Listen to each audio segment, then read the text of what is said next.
ఒకటి ఇప్పుడు 'జోగి రమేష్'కు సంబంధించినటువంటి ఈ లిక్కర్ తయారీకి సంబంధించినటువంటి నకిలీ లిక్కరు, కల్తీ లిక్కరు తయారీకి సంబంధించినటువంటి కేసు. దాంట్లో సూత్రధారి, అతని పాత్రధారా లేకపోతే ఎవరెవరు ఉన్నారు ఏంటి అనేది. వైసీపీ, తెలుగుదేశానికి సంబంధించినటువంటి వాళ్ళ ఆరోపణలు రాజకీయ ఆరోపణలు అవి. వాళ్ళిద్దరి మధ్య జరిగే చర్చలు. అవి వాళ్ళిద్దరు ఏదో ఒకటి మాట్లాడుకుంటారు. వాళ్ళ దానికి సంబంధించినటువంటి విషయంలో మనకు సంబంధం లేదు. కానీ ఈ కేసు పెట్టినప్పుడు జోగి రమేష్ ఇది నాకు సంబంధం లేదు, రాజకీయ కక్ష సాధింపు అని జోగి రమేష్ మాట్లాడినా, ఇంకొకటి అన్నా, ఒకవేళ అలాంటి అనుమానాలు కూడా మనకు కూడా ఉండొచ్చు. ఎందుకు అని అంటే ఆల్రెడీ దీంట్లో వైసీపీ నుంచి వచ్చినటువంటి కొంతమంది తెలుగుదేశం వాళ్ళు ఉండటం, అదే విధంగా ఈయన కనెక్షన్స్ ఉండటం, ఇవన్నీ నిజంగా ఇదేమన్నా రాజకీయ కక్ష సాధింపు ఏమైనా అనుమానాలు ఉండటం, ఇవన్నీ సర్వసాధారణమైనటువంటి అంశాలు. కానీ ఈ రోజున పూర్తి ఆధారాలతో పోలీసులు ఏవైతే ఆరోపణలు చేశారో, అంటే ఎక్సైజ్ అక్కడ ఉండేటువంటి సిట్టు వీళ్ళకి సంబంధించినటువంటి ఆరోపణలు చేశారో, అంటే నేరారోపణలు చేశారో, ఆ నేరారోపణలకు సంబంధించినటువంటి విషయంలో మొత్తం ఆధారాలతో సహా ఈ రోజున ఛార్జ్ షీట్ వేశారు. కాబట్టి వీటికి సంబంధించినటువంటి ఆధారాల ప్రకారంగా ఖచ్చితంగా జోగి రమేష్ సూత్రధారి అనేటువంటి విషయం స్పష్టంగా సిట్టు కోర్టు ముందు ఉంచింది. ఆయన కోర్టులో నిరూపించుకోవాల్సినటువంటి బాధ్యత జోగి రమేష్ మీద ఉంటుంది. ఇది మాకు కాదు గీదు అని వైఎస్ఆర్ కాంగ్రెస్ పార్టీ వాళ్ళు చెప్పేటువంటి మాటలతో అవి అవసరం లేదు. అవి అంతా వాళ్ళు కోర్టులో తేల్చుకోవాలి. మన యొక్క సిస్టమ్ ప్రకారంగా ఏంటి అంటే, మనం దర్యాప్తు సంస్థలు నేరారోపణలు చేసినటువంటి సందర్భంలో దానికి సంబంధించినటువంటి ఆ నేరారోపణలు రుజువు చేసేటువంటి బాధ్యత కూడా దర్యాప్తు సంస్థలదే. దాంట్లో భాగమే ఛార్జ్ షీట్. కోర్టు విచారిస్తుంది. విచారించిన తర్వాత దాంట్లో దోష కాదా అనేటువంటి విషయం భవిష్యత్తులో తేలేదానికి అవకాశం ఉంటుంది కోర్టులో. అంటే ఈ కేసు దర్యాప్తు క్లోజ్ అయిపోయిందండి. ఆల్రెడీ ఇది ఫైనల్ ఛార్జ్ షీట్. ఇది కేసు ఇంకేం లేదు. దీంట్లో అదనంగా ఏమన్నా ఒకటి రెండు వేరే ఏమన్నా అరెస్టులు ఉంటాయేమన్నా ఆల్రెడీ అరెస్టులు జరిగాయి. దీనికి మెయిన్ లిక్కర్ కేసుకి ఏ విధమైన సంబంధం లేదు, లింకు లేదు. దీనికి సంబంధం లేదు. ఈ కేసు దర్యాప్తు ముగిసింది.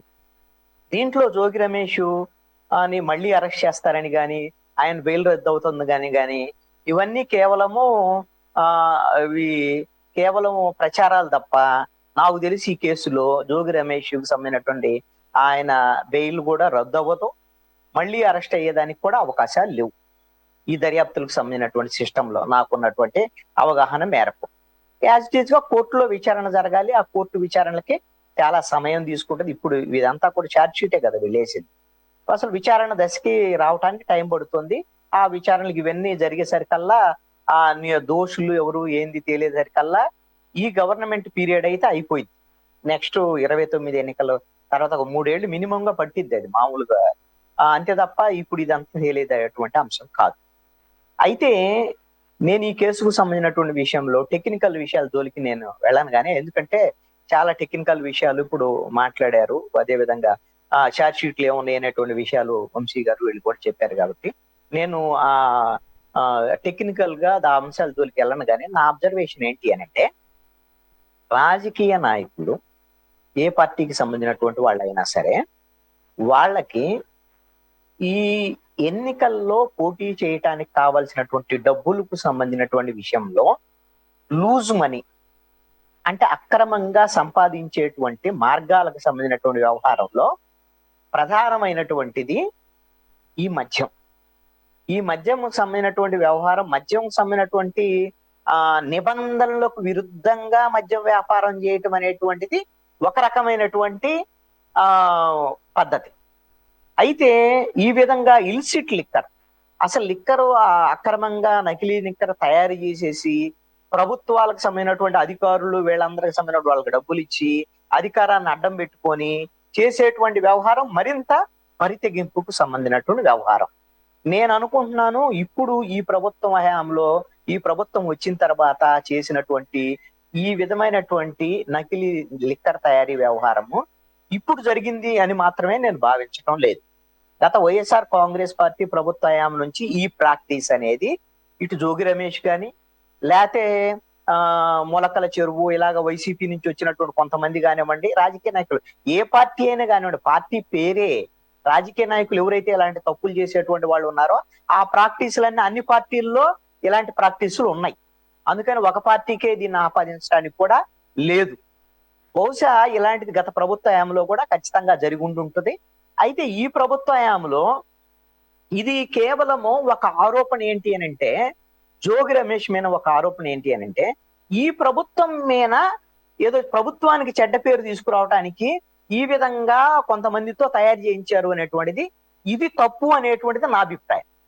అది ఎందుకు ఈ మాట చెప్తున్నా అంటే, చెడ్డ పేరు తీసుకురావడానికి కాదు, ఈ ప్రభుత్వంలో కూడా కొంతమంది వైసీపీ నుంచి తెలుగుదేశంలోకి వచ్చినటువంటి వాళ్ళని అడ్డం పెట్టుకొని ఈ ప్రభుత్వంలో కూడా ఈ విధంగా నకిలీ మద్యం ద్వారాగా డబ్బులు సంపాదించేటువంటి ప్రక్రియని, ఈ విధమైనటువంటి ఒక ఈ మాఫియాకు సంబంధించినటువంటి ఒక రకమైన మాఫియాని, ఇలాంటి దాన్ని మనం చేసేయొచ్చు, కొంతమంది ఆల్రెడీ తెలుగుదేశంలో ఉన్నారు కదా అనేటువంటి దాని మీద ఒక ప్రయత్నము జోగి రమేష్ కొంతమంది తెలుగుదేశంలో చేరినటువంటి వాళ్ళు కలిసి ఈ విధమైనటువంటి మద్యం మాఫియాని మళ్ళీ ఈ ప్రభుత్వంలో కూడా ప్రారంభించారు అనేటువంటిది నా యొక్క అనుమానము, ఆరోపణ. అయితే ఈ క్రమంలో జోగి రమేష్ ఈ ప్రభుత్వం వచ్చిన తర్వాత ఒక ప్రయత్నం కూడా చేశాడు. ఆ ప్రయత్నం ఏంది అనంటే, ఆయన తెలుగుదేశం పార్టీలో చేరటానికి ఒక ప్రయత్నం చేశాడు. ఇది నాకున్నటువంటి సమాచారమేనండి.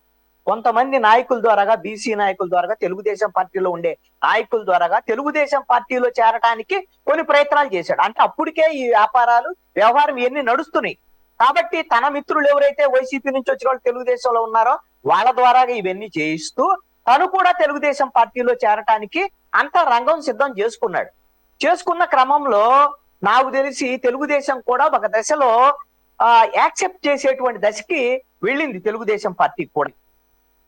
ఆ క్రమంలోనే ఆయన కొన్ని ప్రోగ్రామ్స్ లో పాల్గొనటం, ఇవన్నిటిని కూడా కొన్ని జరిగాయి. అవి తెలుగుదేశం పార్టీ కార్యక్రమాలు కాకపోయినా మంత్రులు ఇతరుల వాళ్ళతో కలిసి పాల్గొనటం, ఇవన్నీ కూడా వివాదమైనటువంటి పరిస్థితి ఉంది.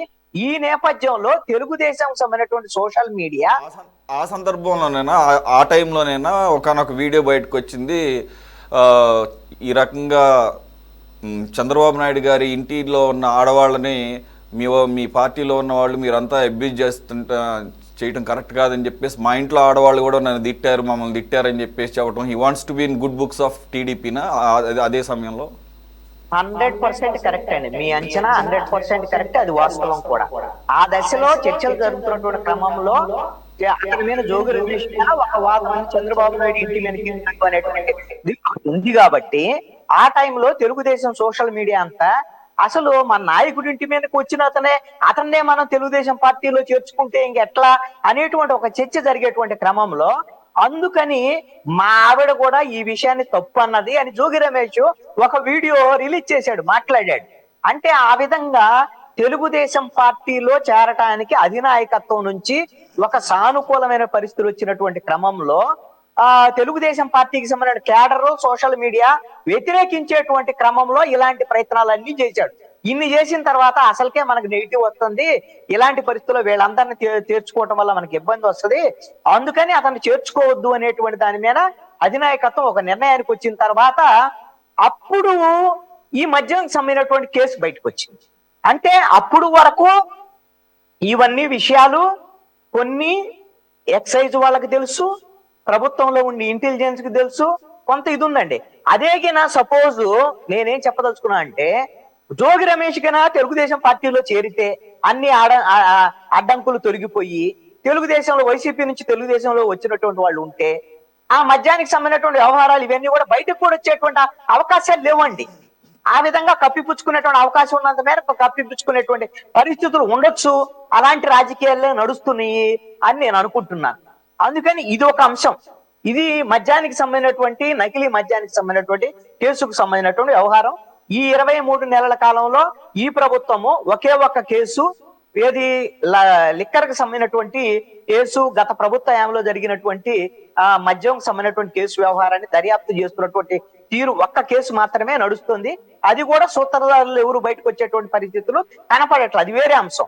మిగతా కేసులు ఏమవుతాయి ఏంటి అని చాలా సందర్భాల్లో మనం మాట్లాడుకున్నాం కాబట్టి నేను దాని జోలికి వెళ్ళను. గాని ఇప్పుడున్నటువంటి ఈ ప్రభుత్వం మీద ఖచ్చితంగా ఈ చర్చ కూడా అవసరం అనేటువంటిది నా అభిప్రాయం. అదేంటి అనంటే, గత ప్రభుత్వంలో జగన్మోహన్ రెడ్డి ప్రభుత్వంలో 5 ఏళ్లు జరిగినటువంటి లిక్కర్ కుంభకోణము, అదే విధంగా ఇప్పుడు జోగి రమేష్ కొంతమంది వైసీపీ వాళ్ళు తెలుగుదేశంలోకి వచ్చి చేసినటువంటి ఈ నకిలీ మద్యానికి సంబంధించినటువంటి వ్యవహారము, ఇవి ఎంత సీరియస్ అయినటువంటి వ్యవహారాలు ఇప్పుడు ఈ 23 నెలల కాలంలో ఈ ప్రభుత్వంలో లిక్కర్ కి సంబంధించినటువంటి ప్రైవేటు వాళ్ళకి షాపులు ఇచ్చేసి ప్రతి ఊర్లో కూడా ఇక అన్ని రకాల కూల్ డ్రింక్ షాపులు, అసలు ఈ ఈ ఈ ఊర్లో మద్యము బెల్ట్ షాప్ లేదు అనేటువంటి విధంగా అసలు లేదండి ఆంధ్రప్రదేశ్ లో ఈ రోజున. మీరు మొన్ననే ఏలూరుకు సంబంధించినటువంటి ఒక నియోజకవర్గం, వివాదాస్పదంగా ఉంటారు కదా ఆయన, ఏదో నియోజకవర్గం ఏలూరు జిల్లా అండి, కొలికిపూడి కాదు ఏలూరు జిల్లా, ఆయన మన చింతమనేని ప్రభాకర్ కు సంబంధించినటువంటి నియోజకవర్గంలో ఒక తెలుగుదేశానికి సంబంధించినటువంటి నాయకుడు, ఆయన అడ్వకేట్, ఆయన ప్రెస్ కాన్ఫరెన్స్ పెట్టినటువంటి విషయాలు కానివ్వండి, అదే విధంగా కొలిగిపూడి చెప్పినటువంటి విషయాలు కానివ్వండి, రాష్ట్ర వ్యాప్తంగా చాలా మంది ఇప్పుడు మీకు అంతదాకా ఎందుకు, మీకు ప్రకాశం జిల్లాలో జరిగినటువంటి వీరయ్య చౌదరి హత్య, దాని వెనకాల మద్యం మాఫియానే ఉంది. తెలుగుదేశం నాయకుడు వీరయ్య చౌదరి 44 కోట్లు పొడిచి దారుణంగా హత్య చేశారు. దాని వెనకాల మద్యం మాఫియానే ఉంది, రియల్ ఎస్టేట్ మాఫియా ఉన్నటువంటి పరిస్థితులు ఉన్నాయి. ఆయన మా మాఫియాలో మునిగిపోయినటువంటి పరిస్థితులు గొడవ వల్ల జరిగినట్టు. అంటే ఈ ప్రభుత్వ హయాంలో 23 నెలల కాలంలో గత ప్రభుత్వ హయాంలో జరిగినటువంటి కుంభకోణాలు, ఈ ప్రభుత్వ హయాంలో జరిగిన ఇల్సిట్ లిక్కరు, ఇప్పుడు ఈ ప్రభుత్వ హయాంలో జరుగుతున్నటువంటి ఈ విధమైనటువంటి మొత్తము బెల్ట్ షాపులు, అక్రమ మద్యం వ్యవహారం ఇదంతా కూడా దీన్ని యాక్సెప్ట్ చేయటం లేదని ప్రజలు యాక్సెప్ట్ చేస్తున్నారనేటువంటి విధంగా వాళ్ళు భ్రమంలో ఉండలేదు. వాళ్ళు మాకు అధికారం ఇచ్చారు కాబట్టి, మా వాళ్ళు సంపాదించుకోవాలి కాబట్టి, మా నాయకులు సంపాదించుకోవాలి కాబట్టి, మా క్షేత్రస్థాయి నాయకులకి ఇది ఒక అవకాశం కింద ఈ కూటమి ప్రభుత్వం అవకాశం ఇచ్చి సంపాదించుకునే దానికి అవకాశం ఇస్తుంది. ఇది కూడా కూటమి ప్రభుత్వానికి బ్లాక్ మార్క్స్ లో చాలా ఇంపార్టెంట్, ప్రజల నుంచి వ్యతిరేకత వచ్చేటువంటి అంశాల్లో చాలా కీలకమైనటువంటి అంశంగా ఉంది. ఇది కూడా ఒక అతిపెద్ద కుంభకోణం, దీన్ని మనము ఏమీ తక్కువ చేయటానికి లేదు అనేటువంటిది నా యొక్క అభిప్రాయం. రైట్, మరో అంశంలోకి వెళదాం. చాలా ఇంపార్టెంట్ టాపిక్.